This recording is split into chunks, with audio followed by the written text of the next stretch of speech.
Joining us in the studio at the moment, we have Rob and Lee. Good morning. Hello, Paul. How are you? Yeah, thank you for having us. Good, thank you. Now, firstly, tell me a little bit about what you do and how this all came about.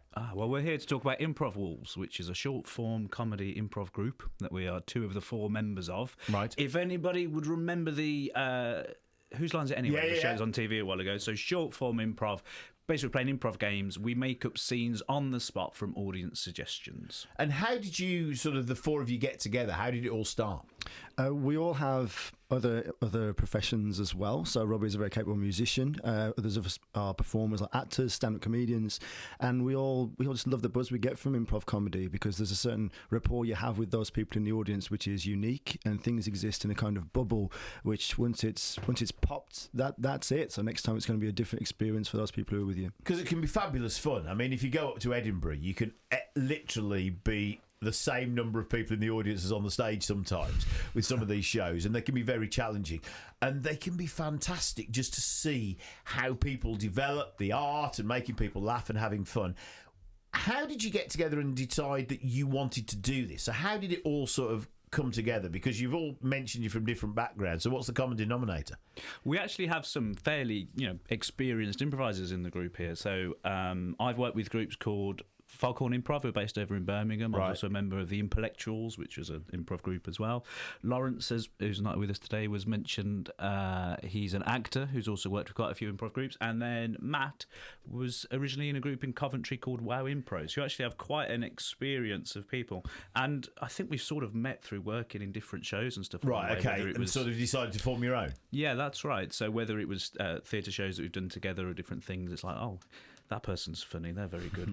We'll get them on a show at some point. When you're doing an improv show, how do you come up with the ideas of the themes where you're going to start? Is it something you throw open to the audience, or do you have a level of how you're going to kickstart that interaction? Because initially, audiences are quite nervous when they come to a show and don't quite, or either that, or you've had somebody who's had a few beers who can't stop chipping in. Yeah, that's right. Well, the format of the show is usually predetermined, so we'll choose the games, and sometimes we'll go off tangentially and we'll jump from place to place. But for the most part, you mentioned the sort of nerves you can have from an audience at the start, so we try and settle that as soon as possible. So the first few things we do are things that kind of expose us, not in a rude way, but in terms of being vulnerable. Depends how the show's going. Yeah, it depends on what the crowd wants. Depends what it needs. It's just because if people see us being vulnerable, admitting things might go wrong at some point, then they feel looser and more relaxed. And when it comes to the contributions, Rob does a great job of geeing up the crowd to start with, make sure they're comfortable with just telling us even the most mundane things that you can just go on and play with and make into something great and funny. People like the whole point of improv and live entertainment, whether it be live television or live radio or live theatre, is that jeopardy of what happens if something goes wrong, or what do people do? And people kind of thrive off that excitement, isn't it? Yeah, and live radio, in fact. It's dangerous. Like, you're improvising all the time on your show, I guess. You have a plan of what might happen. You haven't got a clue what somebody's going to say to you. Exactly right. We don't know who's going to be in that room on the day, and when we're asking them for suggestions, it's kind of like asking to be heckled almost in the nicest way possible. But one of the things that's interesting about an improv show is it's not quite like a stand-up show. It's not quite like a theatre show. It's its own thing where I don't want to say as important, but the audience are almost as important as the performers. So you could do the thing, you could suggest a thing that's going to create something really fantastic on the night, and we don't know what it is yet, which makes it exciting. Do you ever do a show where it's absolutely amazing and you then will do another one and you wish that you'd had that theme because it worked well? Because sometimes and it always gets me. I mean, we do this top 5 quiz on the radio, which basically is based around sort of family fortunes. And you can look at a question, like today's was what do you do if your hair's a mess, and you can think, right, I think I know where people are going to go with it. And they never do. They never, ever. The ones that you think are easy ones, people never get. And the ones that you think are hard, people get like that. Because you never quite know how somebody else interprets a question or a line, right? Yeah, there's a great thing I picked up from improv, which is your obvious isn't somebody else's obvious. Yeah. So sometimes this thing can happen when you're on stage and you sort of have this voice in your head that says, don't say that. joke. It's the most obvious thing in the world. Yeah. But it isn't necessarily works. That's why having like a diverse group is good, and have a diverse audience, because somebody might say something that you would never have thought of, but it's just so obvious to them, and it's embracing those moments, I think, that makes it really good. We had an experience of a crowd a few months back, and we thought there were some obvious lines that didn't land as well as we thought they might. Right. And you reflect immediately on the moment, you think, oh, is that not funny? But then you speak to them, you get suggestions, and on one row alone, we had a guy from Brazil, someone there from Argentina. They've been backpacking, and they were staying in a hostel and look for things to do in the local area, and we'd come up. Right. So they come and seen us, and there was a couple also from Belgium. So we did an accents game, and we suddenly made sense why everyone was suggesting Hercule Poirot as one of the accents that we should use. And we suddenly realised, oh my God, no wonder it's not obvious, because we're trying to cross not only a sort of comedy border, but a literal international border as well. Because that's the other thing, isn't it? When you're local to an area, whether it be Wolverhampton, and you know, the way people react in Wolverhampton compared to the Black Country, compared to Birmingham, compared to Shropshire, there is a variation. There's common themes, you know, but you can get into a right argument about what you call a bacon bap, a bacon sandwich, or even your mum or your mum. The amount of people that try and correct you when you're in upper areas. But that can be fun within itself, can't it? But you've almost got to have that understanding of the differences within your audience or the culture of who you've got. And there's the localism as well, because if you're asking for suggestions, people will often want to get you to say something rude about the next town along. Yes. And you might not know what they're talking about. In fact, we had this the last show. Yeah. We were at Bath Fringe Festival last weekend, and of course we all say Bath, and they're all saying Bath. So one of the games is you've got this wise oracle who can answer any question in the world, and the first question was, how do you pronounce Bath? So, our way, it's like this. Thanks. Indeed. And when you take a show to a venue, have you played the Bridgnorth before? This group hasn't. I mean, actually, Improv Wolves is fairly new in a way. It's been about 12 months. We did our first show in Wolverhampton at a place called The Lighthouse. We played a few times in Wolverhampton. And this summer, we're getting out to some new places, basically, and playing around. And when you're doing that, because, again, there's the unknown, because some types of acts and some types of entertainment really fly in some areas, like musically. So different genres or types just work. And then sometimes it just doesn't quite connect. So that must be a challenge. I suppose it's about finding theatres the right size, the right availability, and the right cost. Yeah, I think as you get more experience, because you've all done so many different things, rooms make such a difference. Yeah. How rooms are set up, how audiences are spaced out. The beauty of this is all we need is the performers. We can create the worlds on the stage. We don't need massive amounts of set. We don't even need costume. It's just because we can't prepare for what the worlds are going to be that we're going to make. You don't know what you're going to do. So it kind of just happens on stage. So we can kind of do it anywhere, but you're right. Certain spaces lend themselves. I say it's traditionally, improv hasn't always thrived in a proper stand-up setting, just because it's too combative. And I think what we find with this is it's a team sport with us and the audience, but hopefully everyone wins at the end. So it's that kind of situation that we want. Yeah, go on. Sorry, expectations as well. So my background was in stand-up, and you take your material and you do one night, you might be fantastic, and you think you're the best actor around. And next one, you've got you're struggling to control a drunken crowd, and you're regretting many of your choices that led you to that point. Whereas with improv, the rapport with the audience is so different. No one's really sat there. We haven't found arms folded, thinking entertain me. And they've sort of brought themselves into this space where they don't know what to expect, and they're kind of anxious too. So the first thing we do is try and allay that and just make sure that when you come and see us, you know you're with us, and there's not going to be that combative nature. You're safe. We're going to look after you. I suppose the other thing is, though, but as a stand-up comedian, it's you and the audience. Whereas actually, if there's four of you, you have got the chemistry of each other to help the show flow and the interaction from the audience. You've never got a dead spot because there's three other people that are going to chip something in, right? Yeah, and it was coming back to that thing of everybody being different as well. Yeah. And the obvious thing, although we've worked together a lot, everybody does a slightly different. So if you have one suggestion from the audience, that can spark four different ideas, really. And I suppose it can chain through as well, can't it? Where people are and another thing, and whatever. And this thing we talk about in improv of yes and, where the worst thing in the world is to think, I'm going to go on and do this in this scene, because it doesn't really work. What you've got to have is none of that sort of pre-planning, and when the person opposite you says we're here and this is happening, you say yes and then add to that, rather than that classic thing of a block and say no, we're not. And how does it compare? Because Whose Line Is It Anyway, as an American program, is still running, isn't it? Yeah. Because that has been absolutely continual, whereas it kind of dropped off, didn't it, on UK television? Yeah, it started UK radio, I think, and then moved on to UK TV, and then went to America and carried on in America. That's right, yeah. The popular thing in the UK seems to have been to show things that give the suggestion they're improvised, when in fact they're more like vehicles for the like stand-ups. Yes. Yeah, and they'll do things which are pre-prepared. Steered. Yeah, and if you don't know the act, then you enjoy it. If you know the act, well, even if you're hearing something again, you already like them. You already like them. Yeah. And there's less of that danger, even when it's being controversial as it seems, there's less of the danger and risk involved than might immediately be apparent. When it comes to, you mentioned the word controversial, and it's just woo, woo, woo, because presumably the danger thrown out to the audience is sometimes there can be topical things, sometimes there can be news-based things, sometimes there can be an assumption of how people view a particular thing or a particular person or a particular person standing for the American presidency, and you might feel you all have the same views, and actually you don't. And so how easy is it to handle topical things that are actually dividing opinions of the potential audience? The audiences can be so very different, can't they? So in Bath/Bath, we had a few people in who you speak to them and say, "Oh, what do you do for a living?" "Oh, we're in both work in finance." Suddenly you feel a lot better about charging them to see the show.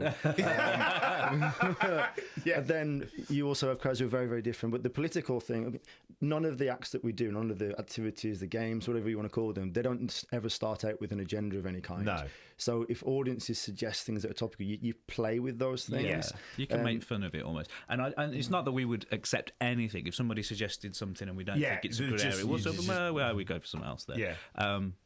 Which can happen sometimes. Like, it depends on the audience. You might have an audience that want things to be a little bit naughtier sometimes, which, judging the room, we can do that. We might go for that, but it might not be appropriate. Always. And I suppose it's very different. You mentioned it going, if you go to a comedy festival or an event, everybody's looking out and with expectations. Whereas when you're doing the local theatre, and the next gig that we're plugging is at Theatre on the Steps in Bridgnorth. That's right. It may be that you're a regular there and you go and see all sorts of different things, and a singing actor or a comedy, and this is something different. Let's have a look. Yes. And then you're managing very different expectations than if you're jumping from event to event on a festival where there's lots of like-minded people looking for the same thing. I think that's true. I think one of the things that appeals to us about doing this show is playing to people who've not seen improv before or not had much experience of it. Yeah. And one of the first things we actually do traditionally is say, "Oh, give me a cheer if you've seen an improv show before." And a certain amount of people cheer. "Give me a cheer if you've never seen one before." And it always tends to be more, actually. I think there's something which either means people don't come and see us twice, or I hope that's not just occurred to me. Yeah. But it kind of means there's something about the idea of these shows, I think, that you could be listening and just thinking that grabs me. That's going to be different. Yeah. Because I can't tell you too much about the show because I don't know what we're going to do. Yeah, exactly. And I think that's exciting. Yeah, and it is a genre that's kind of existed, but since it dropped off Channel 4, it's not necessarily a mainframe understanding, because I think there's lots of I know lots of people that have sort of theatrical backgrounds and went to university, and I know somebody that was in Oxford Imps as part of their university thing, and of course they go up to Edinburgh and they do their thing, so I'm very aware of his sort of connection, but I couldn't name you lots of different improvised groups. And I think when you sort of messaged me on Twitter, that was the first thing that grabbed my attention. Like, oh, this sounds new, this sounds exciting. And there's elements of that which presumably will feed into the curious, but then it was a great show. But like you say, because you never know what's going to be in the show, what you can't do is say, I went to see this and it's really funny, they did this, this and this. Yeah. Because if somebody else comes, you probably won't. Not get to see it. Yeah. It's traditionally very hard to talk about shows afterwards, really, because they're ephemeral. That's a good word you speak to each other afterwards. "Oh, you were great in that." "Oh, what?" You can't remember it. And there was a bit in the last one where I think Rob and Lawrence played a couple having a date at a Mexican restaurant. And then I started playing the soundtrack from Encanto to try and lift the mood in the moment. It all got very strange. And then the next moment you might be a Victorian explorer in a time machine, and that will never happen again. You know? Yeah. Do you have moments in the show that you know people are going to latch onto? I tell you why I asked this, because there was an interview once with Stephen Fry, and he was walking down the road, and somebody shouted at him from the other side of the road, "Murderer!" Right? And what they were doing is they were reenacting the speckled pigeon murderer scene from Blackadder. Yeah. Right? But for him, that was one line of dialogue that somebody else had written decades before, that he remembered, that he filmed in 1980 whatever, and had no reason to retain it, and he felt really intimidated, really frightened, because he didn't understand that the instant reference of him to this person was that scene, and they start quoting the scene, but out of context, this is intimidation. And do you get that? And I do it on the radio where I'll mention something amusing or for a line or something that I did just in passing, and people will quote it to me in 4 weeks later, and I'm thinking, what? Because the bits that audiences hang on to sometimes can be very different from the bits that you remember or hang on to. So do you ever get that where people go, I saw you do this and you remember this, and you think, yeah, no. I think if you talk to people after the show, that's definitely, I mean, even amongst ourselves as well, like, because it's all been made up, I might not necessarily even notice what Matt's you did doing behind me. You know, and someone said, that bit where Matt was on the trampoline was fantastic. What was that? You didn't even know that was happening. Yeah, and it sort of, when it's happening best, you're sort of on this flow state where you're kind of not even really aware of what you're saying. You're just in the moment, reacting to what the performers are doing, reacting to the audience. And would you agree with that, Lee? Like, it's sort of in a different zone in your head, really, where you might not even notice because it's not scripted. You do a stand-up bit, and I remember I used to write my sets so methodically, and every line would be thought out and redrafted. Tested. Yeah, and if something didn't land, you were almost quite cynically, almost blaming the audience, and it wasn't about you. Whereas it's so, what's the word? Almost symbiotic, isn't it? The relationship between the performer and the audience, it just bounces back and forward. And like Rob said earlier, if you're inferring from the crowd, they want more of this kind of humour or that kind of, you can go in that direction. Yeah. And you can sort of feed off it, I suppose. Yeah, but you make those little memories for people. If they take a line up the way, this is brilliant. But it's like a little personal, little nugget that they can hold on to as well. Whereas I think you speak about what's popular now, it seems like heavily mediatised things are very popular. And I suppose short, sharp blast, the liveness, I'm hoping that's kind of a draw for us, because there's such an aspect of that. It is so live and so immediate and unique. Because what has changed now, isn't it, is what's topical now is what's on people's social feeds as much as what's on the telly and a newspaper. What? Who are they? Because telly stories often become stories from socials and vice versa, and people comment about them, and it's what your Twitter or your Facebook or your Instagram feeds are full with. Is what's topical in some respects.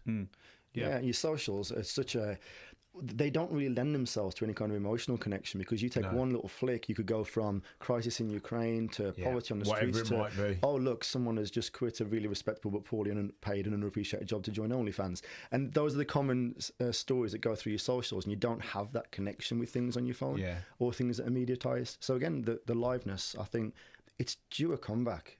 People going to things and being present in the moment, that's got value, I think, in the world. So tell me when the show is, where it is, and how people get tickets. This show is happening on Saturday, the 17th of June, so that's 2 weeks today, I think. Fortnight today. Yep, that's Theatre on the Steps in Bridgnorth. Tickets are available on the website. They're £12 or £10 concession. And this is, to be honest, it's quite a big room for us. It's quite large, so it would be wonderful if we could get near filling it. Yeah, that would be fantastic. So, audiences, we're asking them for their contributions, but we're not getting people up on stage or anything like that particularly. We're not. Yeah, just we're the chipping in with ideas. Yeah, we're the uncomfortable ones. We want the audiences to leave feeling better than they did when they arrived, basically. Fantastic. And if people want to follow you on socials, what are they looking for?